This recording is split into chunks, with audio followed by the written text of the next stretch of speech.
All right, guys, welcome back to the channel. Today's video comes from Officer Tatum, and it's titled "Brandon Tatum Exposes Black Liberals Voter ID is Racist Lie." Now, first of all, I just want to say, shout out to Brandon Tatum because he's a big inspiration for why I do what I'm doing now. He put in a lot of work for the conservative movement. So, yeah, just shout out to him off the bat. Now with that out the way, don't forget to like, comment, share, and subscribe on the videos while you're rocking with me. Now let's get into it. This is an all black panel, so I'm interested to hear what they got to say. You know what I'm saying? Who's for what? I don't know the person in the left.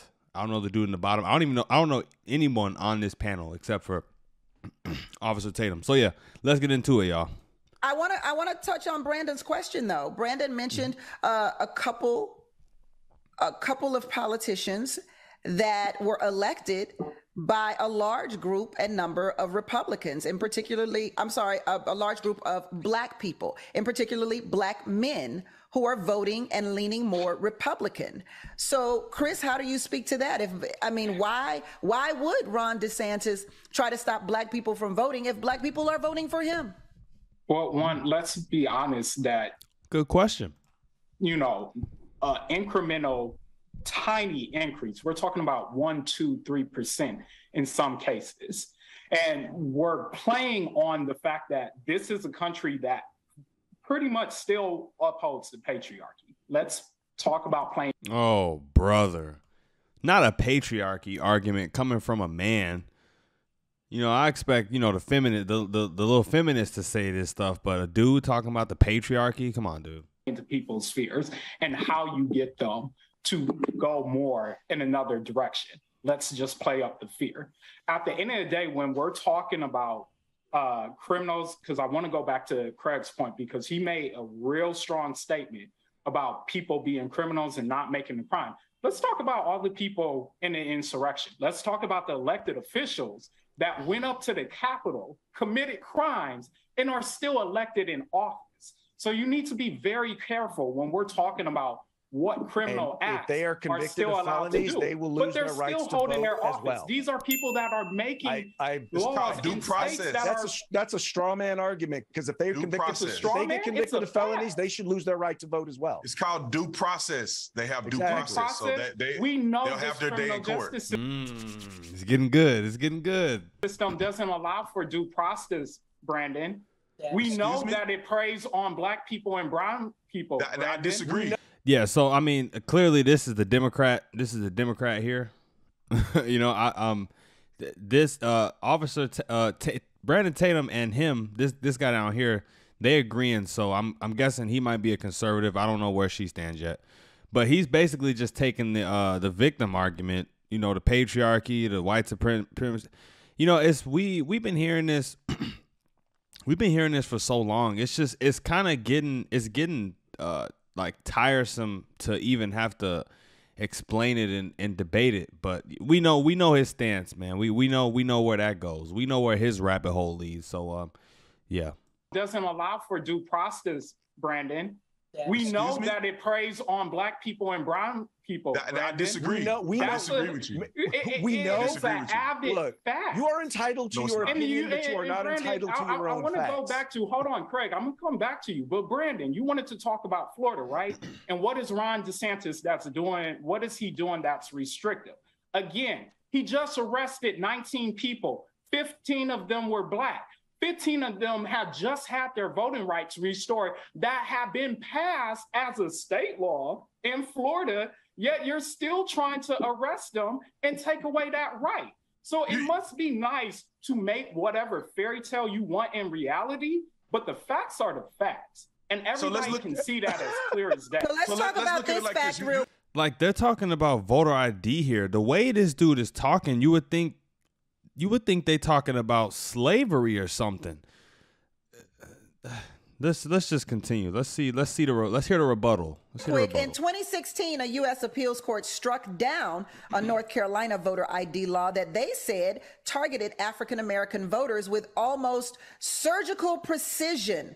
A second North Carolina voter ID law from 2018 was struck down last year, with the court saying it intentionally discriminated against black voters. So were the courts correct in those instances? I would argue we would have to look at the courts because we know that there's some courts that are politicized either one way or the other. But how in the world is it racist for you to have an identification? I don't understand that. You go and get an identification to drive a car. I mean, you have to have a driver's license. You fly on an airplane. You buy alcohol. You go stay at a hotel to get food stamps, government assistance. You have to have identification. I don't know a black person that don't have identification. So when people say that IDs are restrictive, I think IDs are beneficial to all people in America because therefore you can ensure that you have to have an address. You have to have an address. You have to have an address to get an ID. Firstly, right? If you don't have an address, how can you get an ID? So that's not a black thing. Well, it's not a black issue, but we must admit that there are higher levels of poverty. We must admit that there are higher levels of poverty and homelessness amongst Black community, right? So how many people do not possess or do not have an address that are attempting to vote? Give me a number. Yeah, like she's talking about Black people like they immigrants or something like that. And I ain't trying to talk down on immigrants, but she talking about don't have IDs, don't have addresses. Every Black person I know has an ID and an address.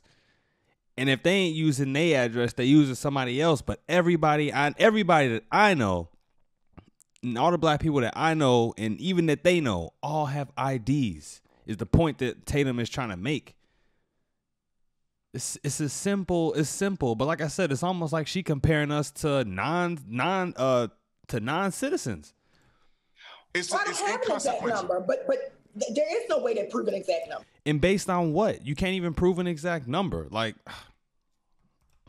but it's inconsequential. There's a lot of people. Majority of Black people have IDs. Majority of Black people have homes. Majority of Black people have the ability to go out and vote. Let's hold that thought. What do you mean says who? He said the majority. He didn't say all. I'm making the same face she's making right now. This is just ridiculous though. To lack the capacity to think any further. He said the majority of all Black people have homes. I would assume that is a factual statement, even if it's Section 8. You know what I'm saying? Even if it's the projects, like that's where they lay their head at every night. It might not be the nicest place, but they have homes. They have a place to write down and say it's their address. And come right back so I can keep my home. We're going to go to commercial break. This conversation is a little more heated than I anticipated, but I'm loving every single minute of it. And the facts you're bringing. Me too. Are making me just melt inside. Craig, you wanted to talk about Florida. Yes. So the incident, what occurred in Florida was Broward County decided to send out voter registration cards to everybody. And you had 20 people, in particular, many were felons, 15 of them, well, they were all felons, who received voter registration cards and registered to vote. That's what occurred. And by the way, they knew that because they were felons, they were not supposed to be voting. And that's why, in fact, they were arrested for basically voter fraud. They were ineligible to vote and they decided to vote. There was no change in the law. I have no idea what Chris is talking about, but that is an example of the misinformation, or rather disinformation, that you're hearing from folks regarding. Okay, see, now I love actually that he provided us that information, because I really didn't have a rebuttal to the Black guy's claim earlier when he said that DeSantis arrested 15 people or something like that. I don't know about the case, so it's hard for me to argue, but he just provided more detail, more actual detail about the case. And yeah, he said Broward County or whatever it was in Florida decided to send out voter ID cards to everyone. You know what I'm saying? And they do that. They do that everywhere. I just got mine. They sent it out to everyone, and some felons got it who were back home that wasn't supposed to get it, and they went to go vote anyways, and so they got their voting rights restricted. But they're felons, so they weren't even supposed to be voting in the first place, which means that there's no real injustice there. It was more like an accident, if anything. But I don't know. Let's continue though. Issues like this. Chris, you want to respond? Yeah. So the fact that you don't know of the law that gave felons, once they re-enter society, that was passed in Florida to stop that disenfranchisement is appalling, honestly. You want to talk about misinformation. But I want to go back to Brandon's point. Brandon wanted to talk about, having an ID. Okay, so let me just pause right there. He claims that there's a law in Florida that reversed felons not being able to vote or something like that. But he didn't really drive that point home. And if you really know you got someone, you typically want to drive the point home and say like, well, okay, you just broke down this what happened, but did you know this new law was here? And blah, blah, blah, blah. You know, like they would explain it more. He kind of just skipped over it and went to Tatum. So I don't know. I don't know whether he's, you know, telling the truth or what. I don't know. ID and it not really being restrictive. But you look at the fact that when a Black person makes a mistake, say they go to the wrong precinct, which did happen down in Texas, you wanted to charge that woman with 6 years to put her in prison. You got a woman in Arizona, a white woman, forged her dead grandmother's name, and she gets probation. Okay, now I gotta stop right here because you see, this is something that I don't like. I don't like it when people compare two different instances that happen at two different times, two different settings, two different precincts, two different groups of you know, people governing over those people involved in it, and try to, like, it's like you comparing apples to oranges. Something happened to a Black lady that might have been wrong. I don't know the instance he's talking about. So for me to agree or disagree I really can't. And then something happened to a white lady where she got away with something which was also wrong. But that doesn't mean that you can compare it. You know, like that doesn't mean that white people could just go out here and do whatever they want and they won't go to jail. If that was true, there would be no white people in jail. There are plenty of white people in jails. So, yeah, let's continue. And we want to talk about this is fair. We know we don't live in a fair society. We know that Black and brown people get penalized way more.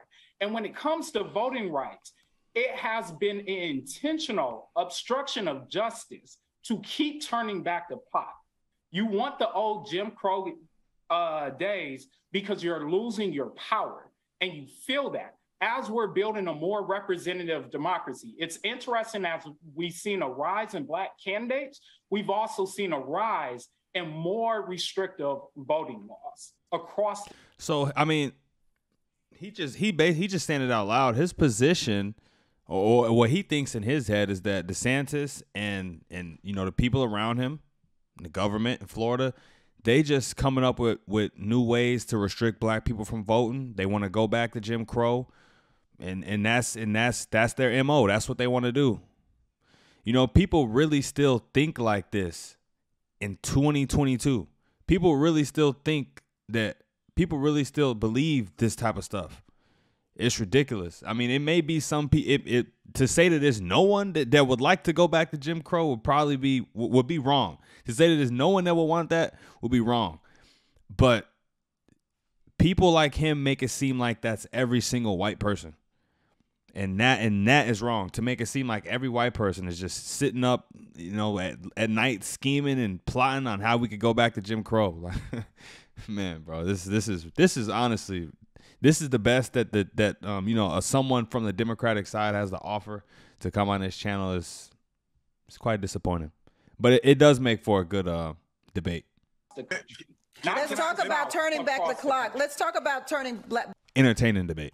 Back the clock, Brandon. Should the Voting Rights Act of 1965 still be in effect?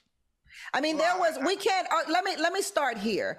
We can agree that there was a reason that Black people marched on Washington to get the Voting Rights Act of 1965. Can we at least agree on that part? Yeah, I think we agree, but I think we're far beyond that at this point. You know, like I said, we are 100% that every single person on this panel, everybody that's involved in this, have a right to vote, no obstruction to vote. We can all go out and vote. We have no issues. Nobody can say they don't have identification. We sit in a place of privilege. Like we sit in a place of privilege. I don't want to everybody. You can't use us as the example. Listen.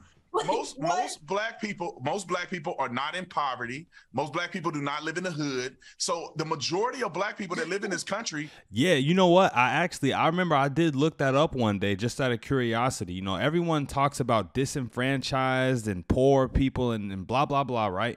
But like, just look up the percentage of Black people that are actually in poverty. Look up the percentage of people that are actually in poverty. And it'll surprise you. That's all I'm gonna say. So they talking about a minority rather than a majority. You know what I'm saying? have every right and ability. They're talking about a minority within a minority, because black people are a minority in this country. But when they talk about, you know, poor poverty, that's a minority of black people as well. Listen, most black people are not in poverty. Most black people do not live in the hood. So the majority of black people that live in this country have every right and the ability to vote, and they are turning out and they are voting. So I don't understand. You think that women in Texas that got shot? By the way, this is the problem. This is the problem that we see. 25% of black voters don't have an ID. 25% of black voters don't have an ID. That is not true. Can I finish? 13%. It's less than 13%. Can I finish? Who's your source?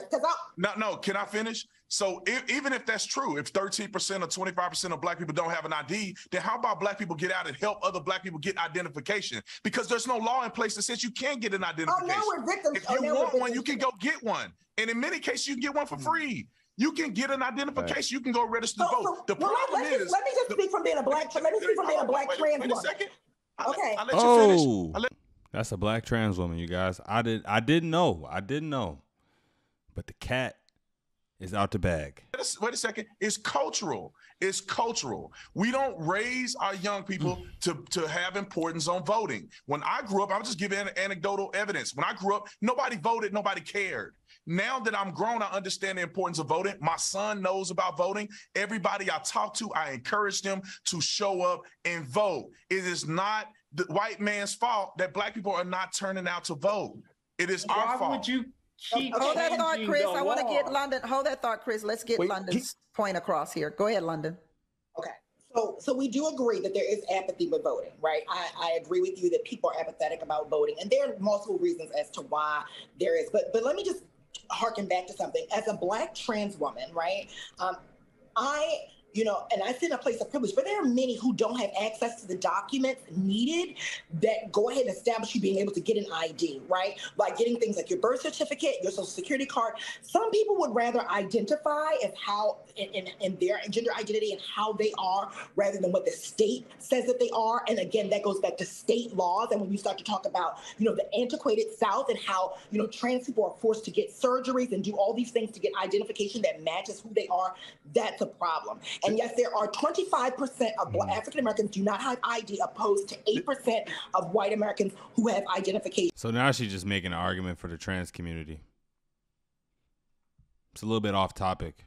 And so, yes, creating restrictions based on ID is a problem. And I live in a great state of Maryland who does not restrict you based on Nobody is stopping. Look, the other thing is keep in mind that the Voting Rights Act and the law that, in fact, that Democrats are seeking to pass in Congress right now doesn't affect every state. It only affects certain states. And it's interesting that those states happen to be majority Republican states, or states that are largely controlled by Republicans. It's a political ploy. If you really wanted it to affect all states, then you would, if you really wanted equality, then you would make it affect all states. It's funny that we have a historical fact that some states sought to suppress the vote more than others. Some states did not have the same number of. What state do you live in, Chris? What state do you live in? I live in Virginia right now. Want to talk about Virginia? I live in Texas. Are you able to go and vote like the white man? Can you go out and vote like the white man? I can vote like a regular person. I'm just saying, you act like there's different. But you act like the laws. No, because I want to go back to the point again. But if I happen to accidentally go to the wrong polling place, there's not a guarantee that I'm not going to get charged with voter fraud. We just talked about that. Listen, I mean, do your due diligence, man. Don't go to the wrong polling place. What can I say? There's not a What can Tatum say? guarantee that I'm not going to get charged with voter fraud. We just talked about that. Listen, you're making this up. You're making this up. That's not making it. You have to read. You have to read the letter of the law. So when you go to a voting place and you vote intentionally to defraud the system, that is a crime. There's a culpable mental state. It has to be intentional. If you somehow go to a let me just explain to you. Let me just explain to you how voting works. In the state of Arizona, you go to the wrong polling place, they will not accept you because your name is not on the voter roll. So if you somehow thwart that process, there is something called a provisional ballot. Yeah, we have those in Maryland. You do understand what a provisional ballot is. But no, let's go back. No. Let's go back to your with a point provisional about ballot. Hold that thought, actually- Brandon. Let me let Chris get his point out. Let's go back to the point about that you made about politicizing the courts. The conservatives, the GOP, you want to talk about politicizing the court? Let's look at what's going on with the Supreme Court, the most conservative court in the history of the Supreme Court. Thank God. And what they have done. Thank God. It is amazing to me. When they make a decision that you agree with, well, that's justice. When they make a decision that you disagree, yeah, that's what I'm saying. Like when it was majority liberal, or when it was majority Democrat, I'm sure he had no complaints there. Man, this guy is just an L. I'm not gonna lie. What are we at? 409. Okay. that you disagree with, it's not your turn, Craig. It's not your time, Craig. I'm listening, Chris. Go ahead. Let's talk about how you're trying to create the Handmaid's Tale and bring that to real life with the Dobbs decision. And if you tried it out with just repealing a woman's right to allowing choose states and to the make rights to her decision? body, what's next? It's voting rights, which already got brought up with the case in Alabama. You're going after marriage equality now. So don't talk to me about the politicization of the court. Y'all do it better than anybody. It's funny. And once again, when we go back, you have a Supreme Court right now that is saying the law is the law. Their goal is not social change. Their goal is, what does the Constitution say? The job of the courts is to interpret the law relating to as it pertains to the Constitution. That is what the Supreme Court is doing. I'm sorry that you don't like it, but that's what the job of the court is. Unfortunately, and fortunately, they are making decisions that, quite frankly, I believe are best for America. And now, that's really kind of off the discussion. Chris, we still haven't gotten into how exactly are black. All right, guys. That was it, man. I think that was a great discussion right there. Yeah, it almost felt like a stream as long as I've been going. It's 23 minutes, 23-minute video. Yeah, let me know what you thought about that conversation in the comments down below. Again, you know what I'm saying? I think Officer Tatum, I think his experience in, you know what I'm saying, policing and doing everything he's doing, like being a police officer, that comes with lived experience. And on top of that, you upholding, you enforcing the law. So, you know the law as well. That makes, that makes him great at, even combating these type of debates. You know what I'm saying? It's gonna take a lot more than a black trans woman and this dude to take him down. But yeah, don't forget, at the end of the month of October, I'm giving away a few free Insider Plus or All Access memberships to the Daily Wire right here. All you gotta do is like, comment, share, and subscribe on these videos that I'm dropping daily, and you'll be entered in having a chance to win. All right, so till next time, you guys, I'm out. Peace.